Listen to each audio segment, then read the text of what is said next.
Oh shit, that shit fucked up, but no chance! No chance in hell! You got. Oh, man. I gotta tell you, that felt good listening to that shit again, Trey. It did, sir. And Vince McMahon had no chance in hell tonight. Man, God dang. He got, man, like, we really needed Chris Tucker to be like, you got knocked the fuck out, man! Dude. Oh, I gotta tell you, like, okay, here's the thing. First off, let's just kind of get that shit right the fuck out of the way, okay? I know I have Kevin Owens start to show off, blah, blah, blah, the whole fucking thing, okay? We don't have to really discuss those things. The McMac is fucking back, dude, okay? And I thought that shit was pretty cool, but let me ask you this, Trey. Was that a pretty cool segment at the end of the show? Oh, yes. That's the best thing SmackDown has produced in a very long time. This has been the best SmackDown that I've seen in a very long time. There's so much shit, I gotta say. I am happy for once. It's blue, and I'm happy. So, let's start with the bad thing, because there's only one bad thing. Well, actually, there's two bad things.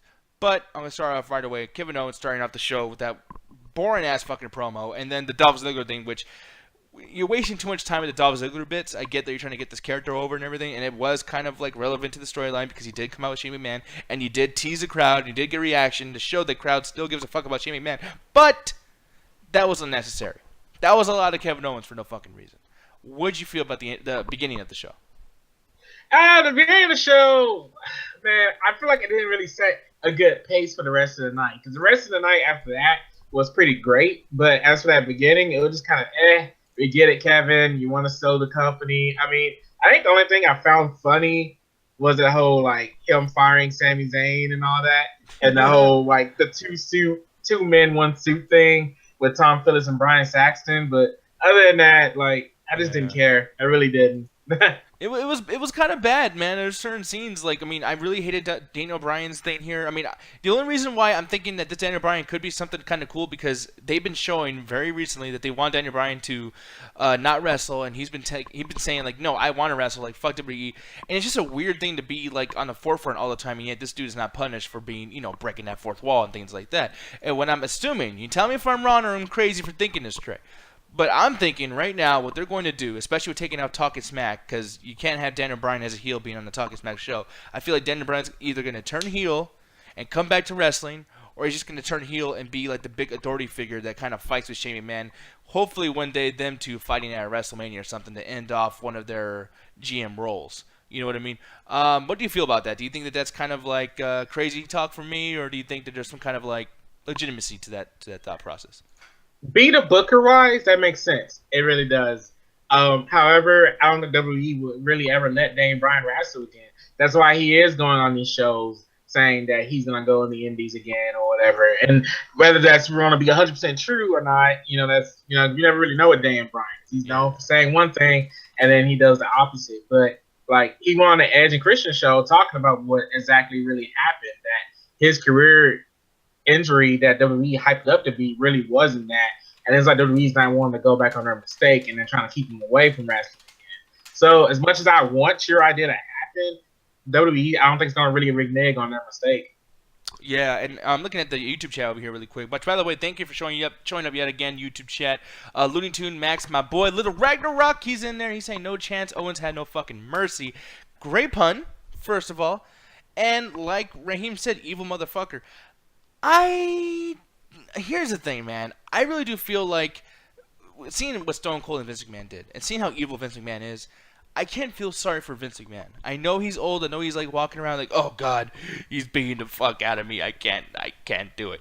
I didn't care for him. Did you feel emotionally like, oh Vince, like how'd you feel? I was caught off guard. I did not expect this.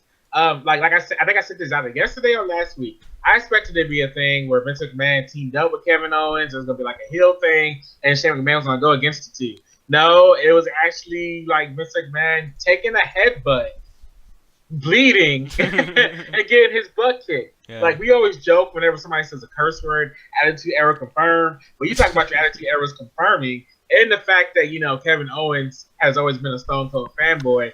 Matter of fact, Kevin Owens always thanks Stone Cold for the way he is right now, even back to the Indies. And just for him to get the opportunity to do that to Vince McMahon, I know a little bit of him was fanboying out. That Vince McMahon allowed him to do that. I mean, he took a freaking frog splash, for God's sakes. Like, Oh this yeah. dude's 17 years old taking that crap. You got to give it to Vince McMahon. Thumbs up for me. 2 thumbs up for Well, I me. get worried. I was watching with a family member.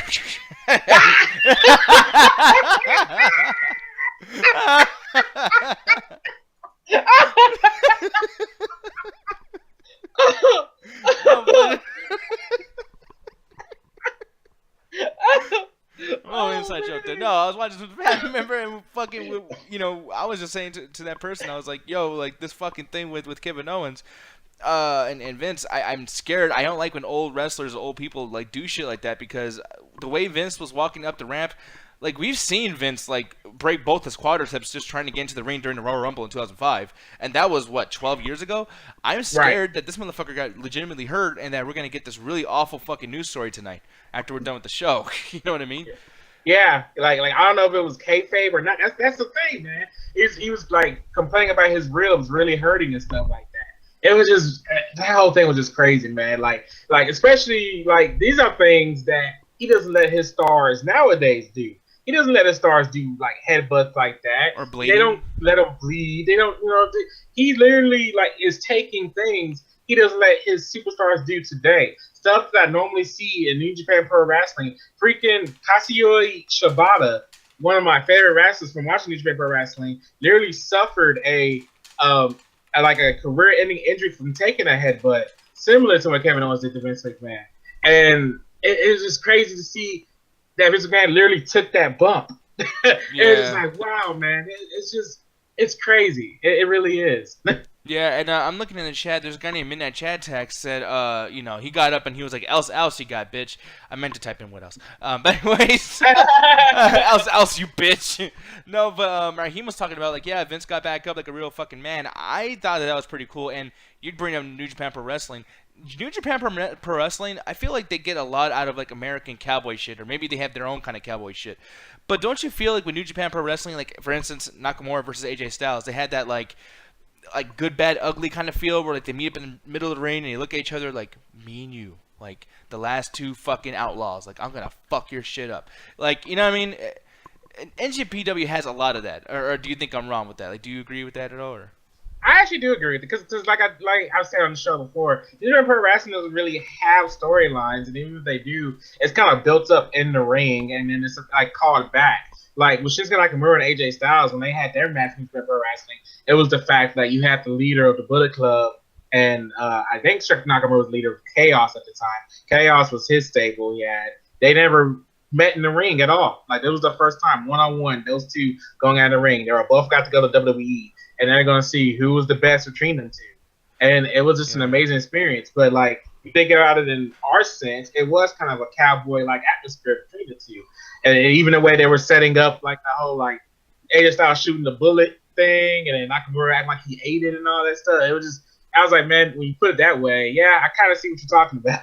Well, yeah, and with that too tonight, like what Raheem said in the chat, and I'm sure Jordan and everybody else in the chat feels the same way. But like for me, when he got up after that first headbutt thing and he was bleeding, he just stood up and this old fucking man, this dude, his legs are fucking shaking, he's fucking staggering, he's in finishing move, it's fucking Mortal Kombat, like and he got up and it was like, hit me again, just do it. And Kevin Owens did that shit. Kevin Owens about to leave again. Vince gets right back up, takes the sweet chin music. I don't know why everybody has a super kick move, but does it again. And I was like, dude, like I gotta tell you, like this is some good fucking storytelling with no goddamn mic on. This is amazing. Man, dude, I'm fucking hyped. Like, wow, so happy. Yeah, same here, man. Like it was some Mae Young stuff. Like, Yeah. 'cause remember, Bully Ray always tells these stories where like he didn't want to put Mae Young to that table, but Mae Young literally slapped him, saying, "Do it, you pussy," or whatever he said to him, and then that made him go ahead and do it. It was like, that was some Mae Young stuff, man. So just bravo for Vince, man. Like Yeah, that guy bravo. does not need to be doing that craziness. He's doing it. So yeah, thumbs up. Now, one thing, just really quick. I saw this little thing with Rusev tonight. I don't have it on the topic agenda or anything because it's so fucking small. Do you feel like Rusev is going to get a World Championship match within the next 6 months or no? No, I think this is a rebuild period. And the thing is, I actually did kind of like this. I Me too. will admit, because it was this whole thing of him saying like, "Hey, that was embarrassing. I lost in 10 seconds." Like last person that happened to JBL, and he retired from wrestling. He quit. Like Rusev was like, "Nah, like I lost in 10 seconds. I'm an embarrassment to my country now. This is my redemption. I need to destroy the legend known as Randy Orton." And I love that. Like even Yeah. quoting the fact that Randy is that legend, and he's needing to kill the legend that Randy has become. It's kind of a callback to the Legend Killer thing, and I can't wait to see Rusev's build up. I really Yeah. want to see like kind of a redemption. Like I know it's weird to see a heel go a redemption phase, but he really needs that. He's not really that monster heel. Braun has become that monster heel now, so it's like Rusev needs to regain that ability to be a monster heel back. And the one thing that was really cool about that too is like, we've been discussing how like, I always do. I mean, I think we'd be at like, episode 9 now, but where the fuck are those SmackDown superstars?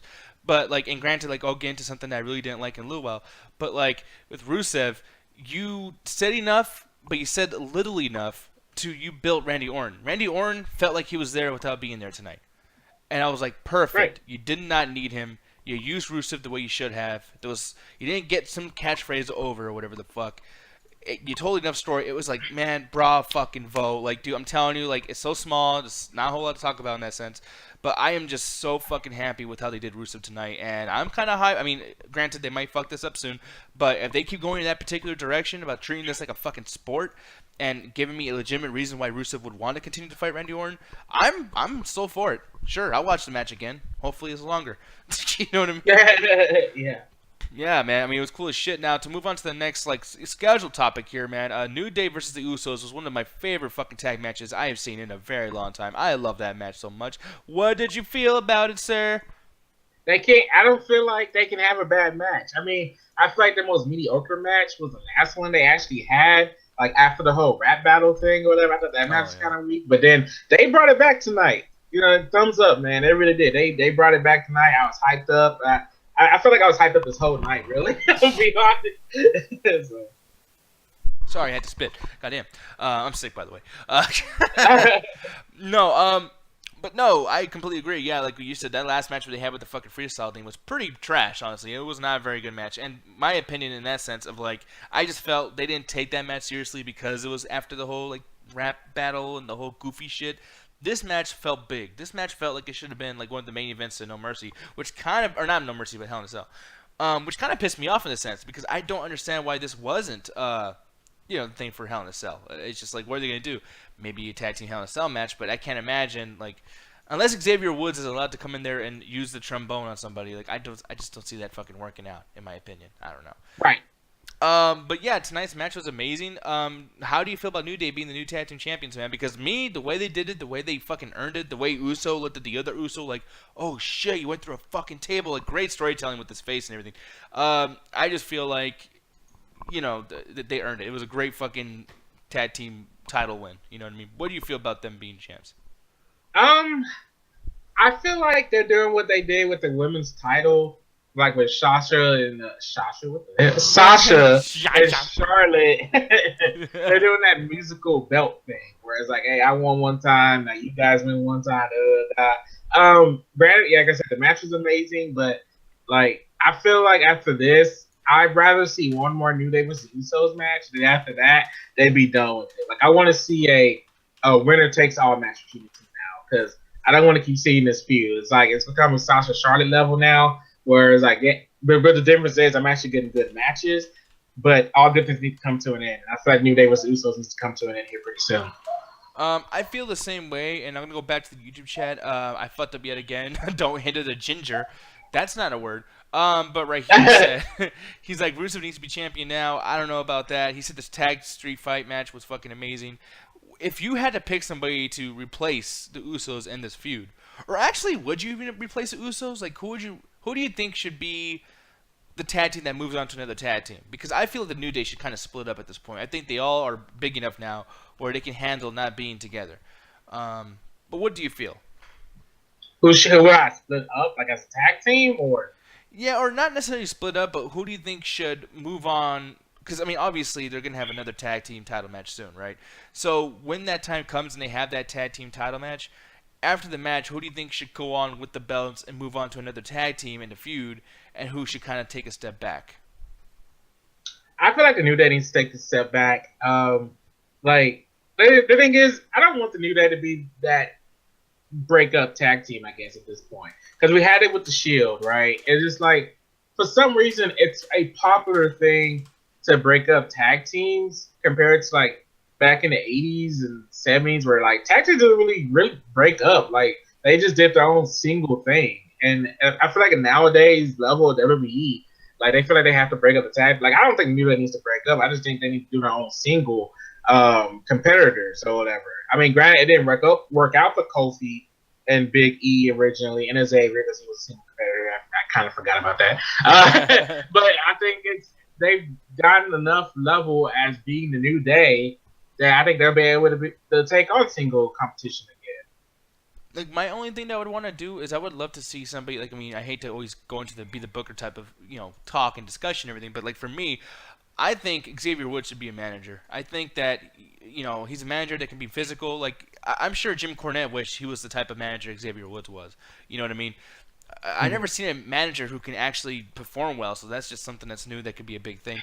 And Big E, I think he is destined to kind of be with somebody who's small. So imagine that. Imagine Big E and Xavier Woods doing their own thing, and Kofi Kingston just tries to be the next like Shawn Michaels or something.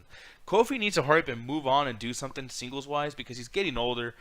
And I mean, I don't know how many Royal Rumble moments he has in him. You know what I mean? Like, do you feel like they're gonna stop that soon with the whole like every Royal Rumble he has to do something? Or Man, that's gotten like I haven't cared about it for the last 3 years. It's like neither. I feel like it's over. It's over. It's done. Yeah, I mean those they're always going to be there in the highlight reels, you know, as far as Kofi Kingston goes. And originally, I think they were going to give that moniker to John Morrison. Like they had him do that thing where he jumped on the barricade and like he stuck on it like fucking Spider-Man. And I feel like that was going to be the case continually until John Morrison left because of the whole Melina situation. So, you know, Kofi did what he did with that. I don't know if Kofi's going to give that to somebody else or he's going to continue it, but I just feel like at this point he might be over enough to be champion. If he doesn't do it within a year and he's still a New Day, then that's it. I don't think Kofi has a chance of ever having a good singles career after this. He needs to move on. But I love what they're doing. I fucking love New Day. They're funny as shit. You know what I mean? Right. But here's the thing. So I'm going to give you a chance to talk about this more so than I did, because all I have to say was that I was wrong. I wish Ruthless was here because he'd be talking shit to me. But the Perfect 10 and AJ Styles, one of the best matches in weeks. This shit was fucking amazing. What do you feel about it, Trey? Way better than a match they had a few weeks ago. Yes. I don't know where that. I wish that was there back then. So I was just like, what the heck, guys? But they brought it, man. Ty Dillinger really listened to AJ Styles last week when they told him to bring it, show him that they can show off to the world. And man, they show off to the world. Granted, that little botch just right there didn't help out my point just now, but it was a great match between the two. Shout out to Dillinger. I mean, I think I said this 2 weeks ago, or no, I said the week they had that match. I was like, man, I just wish Ty Dillinger would get like a better chance to show himself off. And I feel like he shouldn't be ashamed that he lost to get Styles on this. Like he showed some athletic work that I feel like should be appreciated on this. Like I feel like they can have an actual feud. They can get rid of this Baron Corbin thing, or a triple threat match with Baron Corbin, Styles, and Dillinger. I mean, I don't want Dillinger to be forgotten about. Like, I don't want this to be like, hey, AJ Styles gave Dillinger another chance, but then after that he falls off. I'm like, nah, I want him to keep going. So yeah, no, I completely agree with you, man. Like Ty Dillinger, like I don't like him because he's boring, but I don't like Sami Zayn because he's boring. I don't like a lot of people because they're boring. But as far as ring stuff, like I watched a little bit of old NXT recently too, and I was like, yeah, Dillinger is okay. Granted, I liked Eric Young a whole lot. I love everybody from Sanity. So when Ty Dillinger was going against people like that, then it's like, okay, do I like Ty Dillinger because of him, or do I like him because those other guys are so good at building him up? And I felt like the latter was the case because everybody on SmackDown who wrestles against Ty Dillinger is boring as shit. You get somebody like AJ Styles, I'm just kind of wondering at this point, like, was it AJ Styles' fault that this match was so good, or do you think it was Ty Dillinger's, or it's just they're both fucking amazing and, they're both responsible? Like, what do you feel about that? Yeah, I agree with that 100%. I'm with you on that. I mean, God, it's weird because it's like in NXT, you saw Dillinger being he didn't really shine when him and Jason Jordan broke up, it was like Jason Jordan shined with American Alpha, and then he was just like, yeah, he had that perfect 10 gimmick, but that's all he had for him.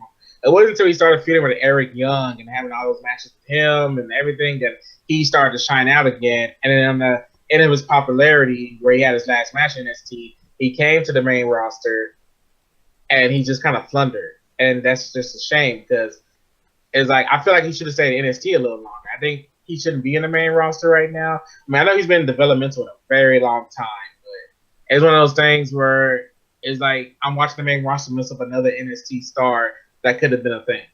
Yeah, and who do you? I mean, as far as like the wrestling weather forecast, like what do you assume? Like, what do you foresee Tyler Dillinger's rival? Because this was just a match. This wasn't even a rivalry match, which it's just kind of a shame because like the story they told in the fucking ring. Like, imagine if this had like a rivalry around it or a pay-per-view like backdrop or something. This would have been fucking incredible. And I mean, it was still great. It's just like it could have been so much better. But what would you have feud with Ty Dillinger at this point? Baron Corbin. Yeah. Okay. I But feel you're like gonna it's get that, you know. Yeah, we are. But I mean, like an actual like, I don't want it to be like a jobber, like Ty Dillinger jobbing and Baron Corbin. I want it to be like 100% feud. Ty Dillinger proving that he can defeat this guy who runs around thinking he owns the place or whatever. Like I would like to see that. Like I think they could have a good eternal rivalry because that's one thing I like to see. I like to see eternal rivals. Like John Cena has 3 eternal rivals: Randy Orton, Edge, and CM Punk. Like I feel like those are the rivals that really define his career.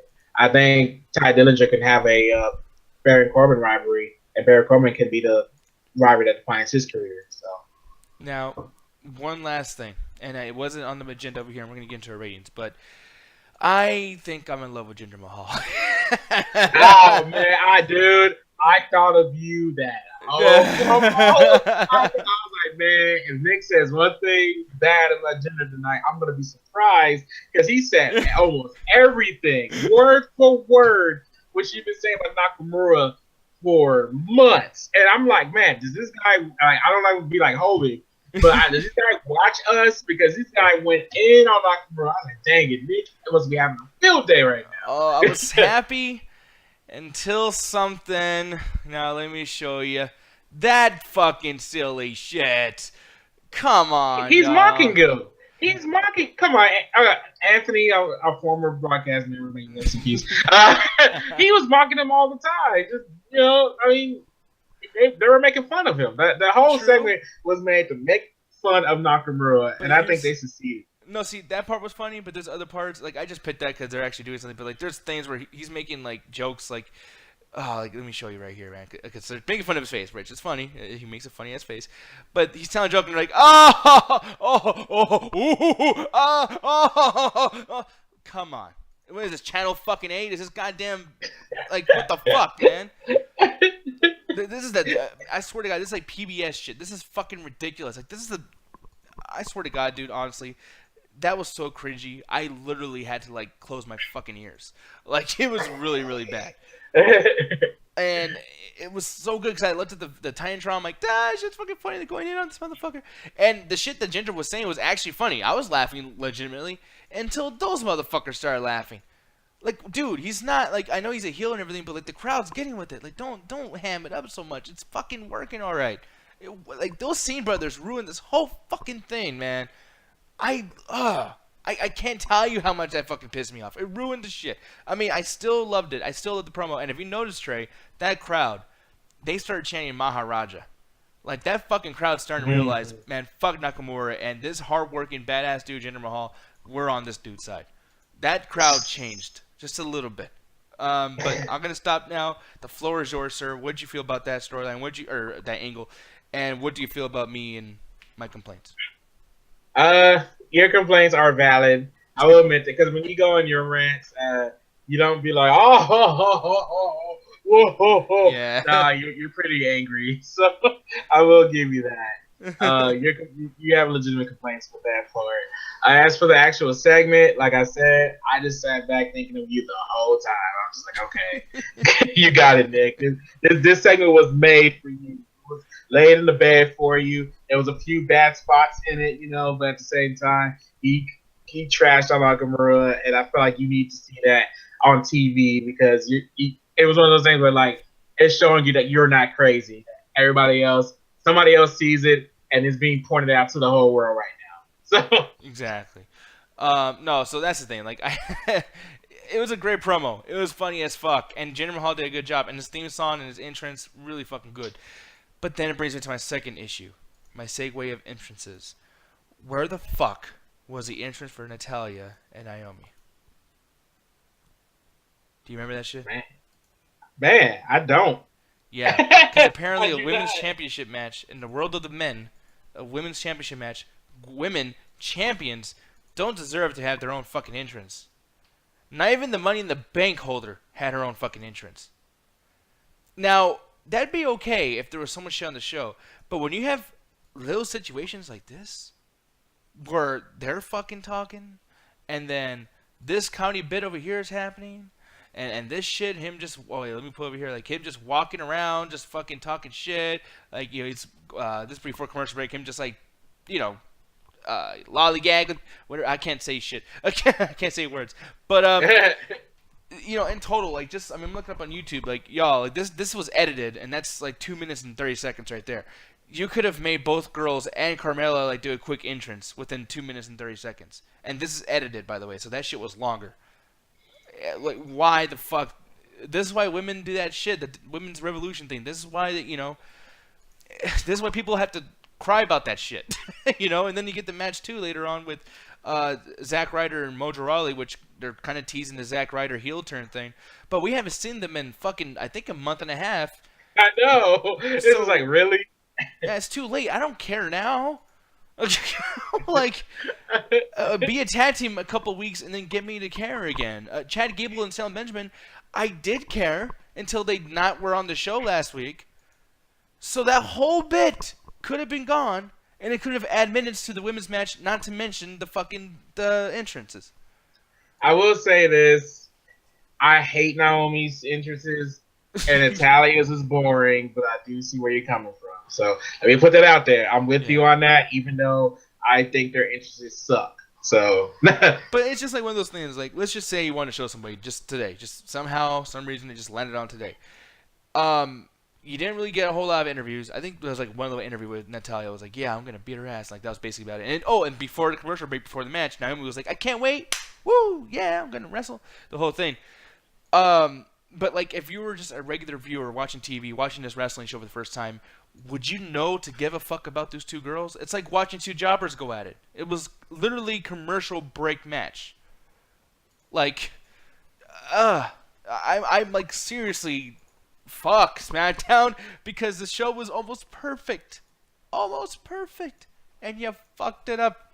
I mean, do you care about entrances a whole lot? Like, I know you don't like those particular entrances, but when you notice when there's an entrance missing, doesn't your opinion of these wrestlers go down the shitter? Like, you feel like they're not putting stock into them? oh yeah. Well, the thing is, normally when somebody's already in the ring, like after a commercial break, and they're playing their theme song, normally you can tell, oh, there's a jobber match waiting to happen. Yeah. You know it. Like when you're actually there, you don't think that. You're just like, oh, okay, well, just the be a match. When you watch it on TV, you're pretty much programmed to know how WWE handles things. So when it comes up from commercial, you see like the nameplates of the characters as they're getting ready in the ring, and then somebody else gets their entrance, like the full entrance all the way through, and you know that person's gonna win because this is a jobber match. Yeah, and just the fact that, you know, there was no, like, I mean, there was the announcer, like, Naomi, Natalya, and that helped, but there was no nameplate. You know, one thing that SmackDown has over Raw, typically for me, is the little, like, you know, like, oh, she weighs this much, and she's this height, and she's won the title this many times, and her finishing move is called this. You know, tell me about the wrestler a little bit, in case I don't watch this shit. Nothing there for that, so when he did a big match, or a big move or something, you didn't know if you should give a fuck. I mean, me and you know because we're fucking huge fans or whatever the fuck. But, you know, people don't know. It's bad writing. It's bad timing. It's bad booking. It's bad, bad, bad. All fucking bad. But moving on. Yeah.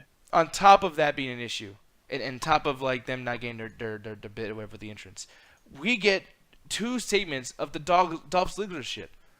It was funny with the Champion Man thing. I was like, oh, cool. That was cool. They kind of found a way to kind of get Dolph Ziggler's thing out of the way. But then he comes back.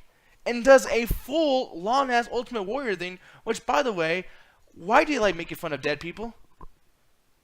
He's dead. He just died 3 Yeah. years ago. I mean, I know it's like a little silly to say too soon, but come on, man. Like, Hey, even Apple did it this morning with their iPhone X. They were showing off like some, I don't know if it's a Snapchat filter or some like filter that like they have on their phones. They had an Ultimate Warrior mask like as one of the options on there. And the dude was just like, yeah. I was like, oh oh, god. Jesus. God. But, So like, yeah, and then, like, on top of that, too, Bailey. Like, if she's gone, this is your chance to really kind of get people to not think about Bailey for her big return, because they might be changing her character up a little bit. And there's no Twitter beef, there's no social media beef, there's no type of reason why they're linked. He just did Bailey. It would have been cool if, like, you get the crowd reaction of, like, the song starts and people actually think it's Bailey and then he comes out. That would have been cool. But you had him come out like normal and then do it. Like, she's not a legend yet. What the fuck? especially because Bailey was there. Because tonight is the finals for the Mae Young Classic, so Bailey's actually at the show. So it's just like, yeah, man, this whole Dolph Ziggler thing where he's like, yeah, these entrances, you guys care about this so much, but you don't care what I do in the ring, and I'm the best at that. I was like, okay, we get it. You made your point last week that you're the best in the ring. How about we see you in the ring right now and see you in some matches? The last time I think I even saw you in the ring was against Nakamura, and we ain't seen you since. And I don't think Nakamura kicked you in the head so bad that you had to copy everybody else's interests. Yeah, I mean, at least do something kind of clever with it where, like, he literally picks people on the current show, because he's not doing Legends now because he's doing Bailey.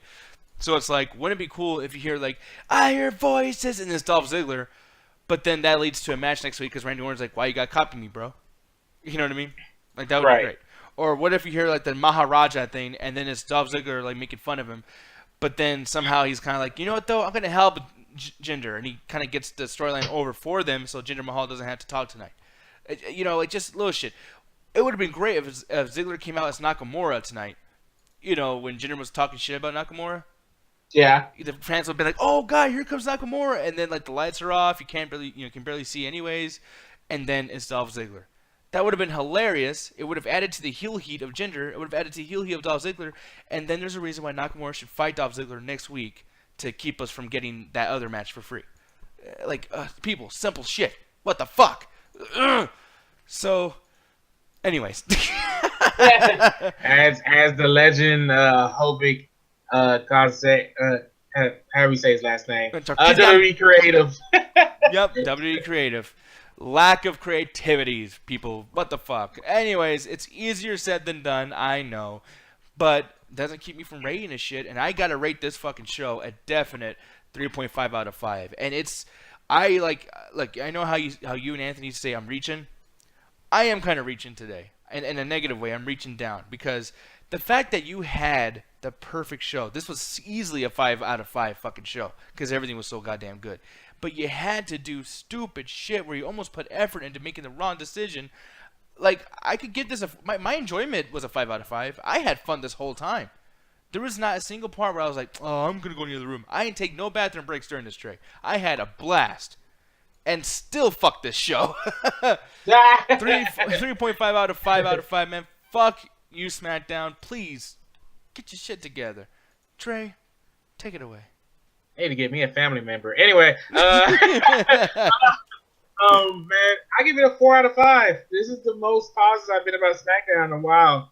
I mean, I wouldn't say it was the perfect show. There's those complaints I have, bring it down to a 5, especially because, oh man, I didn't really care about the Natalia and Naomi match at all, to be honest. The matches were great besides the hype Bros chat gave with Natalia and Naomi. I didn't care about that. Some of the backstage segments with Kevin Owens, I just did not care about, even with the whole Sami Zayn thing. I love the Rusev stuff. The gender stuff was hilarious. Like I said, that was thumbs up for me. I didn't care about the Aiden English thing. I really did. I was like, I can't get out of here with that mess. The Dolph Ziggler thing is stupid. Kevin Owens, like Vince McMahon, bravo. Man.